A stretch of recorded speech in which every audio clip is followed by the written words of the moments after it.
Shalom and blessings, everyone. Welcome back to yet another episode of Voice of Our Life. ഇന്നത്തെ വീഡിയോയിൽ Hebrew അക്ഷരമാലയിലെ 20ാമത്തെ അക്ഷരമായ റേഷും 21ാമത്തെ അക്ഷരം ഷിന്നുമാണ് പഠിക്കാനിരിക്കുന്നത്. ഈ ചിത്രത്തിൽ കാണുന്ന റേഷ് എന്ന ഹീബ്രു അക്ഷരം 20ാമത്തെ അക്ഷരമാണ്. അവയുടെ ന്യൂമറിക്കൽ വാല്യൂ എന്ന് പറയുന്നത് 200 ആണ്. റേഷിൻ്റെ പിക്ടോഗ്രാഫ് എന്ന് പറയുന്നത് ഹെഡാണ്. ഒരു മനുഷ്യൻ്റെ തല പോലെയാണ് പിക്ടോഗ്രാഫ് ഇരിക്കുന്നത്. ഇവയുടെ അർത്ഥം ഹെഡ്, അതോറിറ്റി, ഫസ്റ്റ് എന്നൊക്കെയാണ്. തല മനുഷ്യൻ്റെ നേതൃത്വം, അധികാരം, മുന്നിലെത്തൽ, ഒന്നാമൻ എന്ന നിലയിൽ കാണപ്പെടുന്നു. നമ്മുടെ പ്രവർത്തനങ്ങളും തീരുമാനങ്ങളും തലയിൽ നിന്ന് വരുന്നത് പോലെ ആത്മീയ ജീവിതത്തിലും റേഷ് ദൈവത്തിൻ്റെ നേതൃത്വത്തെയും ജ്ഞാനത്തെയും മുൻഗണനകളെയും പ്രതിനിധീകരിക്കുന്നു. ആദ്യകാലത്ത് ഏൻഷ്യൻ ഹീബ്രു റേഷ് ഒരു മനുഷ്യൻ്റെ തല പോലെ വരച്ചിരുന്നു. ഇതിൻ്റെ അർത്ഥം തല മാത്രമല്ല, മനുഷ്യൻ, പ്രധാനൻ അതായത് ചീഫ്, ആദ്യൻ, ഫസ്റ്റ്, തുടക്കം, ബിഗിനിങ്, മുകളിലുള്ളത് ടോപ്പ് എന്നിവയെ ബന്ധപ്പെട്ടിരിക്കുന്നു. തല മനുഷ്യനെ നിയന്ത്രിക്കുന്നത് പോലെ റേഷ് ഒരു നേതൃത്വത്തിൻ്റെയും അധികാരത്തിൻ്റെയും അടയാളമാണ്.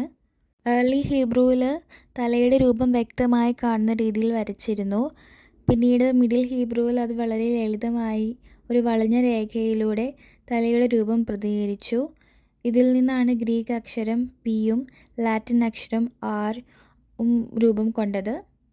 പിന്നീട് ലേറ്റ് ഹീബ്രുവിലേക്കും മോഡേൺ ഹീബ്രുവിലേക്കും കൂടുതൽ ചുരുങ്ങിയ ലളിതമായിട്ടുള്ള രീതിയിലും ഇപ്പോൾ കാണുന്ന റേഷ് പോലെയുമായിട്ട് മാറുകയാണ് ഉണ്ടായത്. റേഷ് എന്നത് ഹീബ്രു പദമായ റോഷ് എന്നതിൽ നിന്നാണ് വരുന്നത്. റോഷ് എന്നാൽ തല അല്ലെങ്കിൽ ആദ്യം എന്നാണ് അർത്ഥം. ഉദാഹരണത്തിന് ബെരേഷിത്ത് എന്ന് പറഞ്ഞാൽ ആദ്യത്തേത്, ഇൻ ദ ബിഗിനിങ് എന്നാണ് അർത്ഥം. അതായത് റേഷ് എല്ലായ്പ്പോഴും ആദ്യ സ്ഥാനം, ഏറ്റവും പ്രധാനപ്പെട്ടത്, നേതൃത്വം, മഹത്വം എന്നിവയെ സൂചിപ്പിക്കുന്നു. അത് ഏതു വാക്കിനോട് ചേർന്നാലും ആദ്യ സ്ഥാനം എന്നൊക്കെയാണ് അർത്ഥം. ഇംഗ്ലീഷിൽ A head, A person, what is the highest, most important, chief എന്നൊക്കെയാണ്. നമുക്ക് ഈ ചിത്രത്തിൽ നിന്ന് നോക്കിയാൽ കാണാം റേഷ് എങ്ങനെയാണ് മനുഷ്യൻ്റെ തലയുമായിട്ട് സാമ്യമുള്ളതെന്ന്. മനുഷ്യൻ്റെ ശരീരത്തിൽ ആദ്യവും പ്രധാനവും നിയന്ത്രണവും ചെയ്യുന്ന ഭാഗമാണ്. അതിനാൽ റേഷ് സൂചിപ്പിക്കുന്നതും first, greater or highest, leading or authority എന്നൊക്കെയാണ്. നേരത്തെ പറഞ്ഞതുപോലെ ബെരേഷിത്ത് എന്ന് പറഞ്ഞാൽ ആദ്യത്തേതിൽ അല്ലെങ്കിൽ ഇൻ ദ ബിഗിനിങ് എന്നാണ് അർത്ഥം. അത് റേഷ് എന്ന വാക്കിൽ നിന്നാണ് വരുന്നത്. ഹീബ്രു ബൈബിളിൽ ആദ്യ വാക്യം, അതായത് ഉൽപ്പത്തി ഒന്നാം വാക്യത്തിൽ ബെരേഷിത്ത് എന്ന വാക്കുകൊണ്ടാണ് തുടങ്ങുന്നത്. ഒരിക്കൽ പറയാണ് ബെരേഷിത്ത് എന്ന് പറഞ്ഞാൽ ഇൻ ദ ബിഗിനിങ് എന്നാണ്.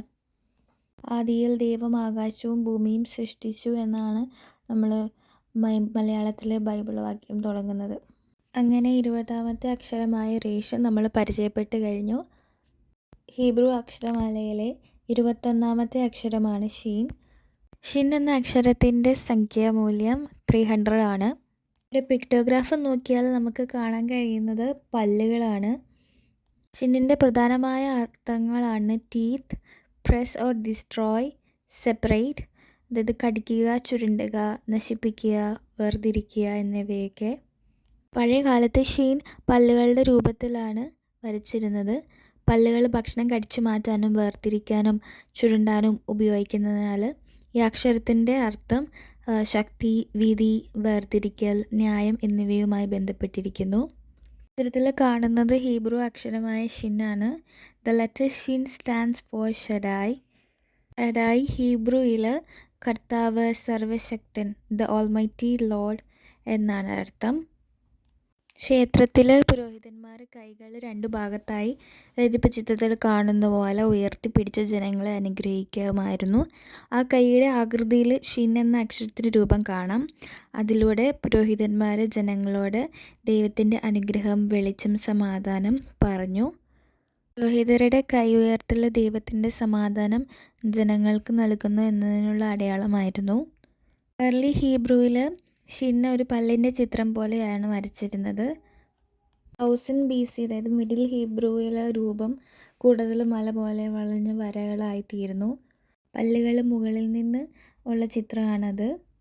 500 BC-യിൽ രൂപം കൂടുതൽ സൂക്ഷ്മവും എഴുതുന്നതിന് ഉപയോഗിക്കാൻ എളുപ്പമുള്ളതുമായി. ഇന്ന് ഉപയോഗിക്കുന്ന ലെറ്റർ അതായത് 3 കൊമ്പുകൾ പോലെ വേർതിരിച്ചിരിക്കുന്നതായിട്ട് കാണാം.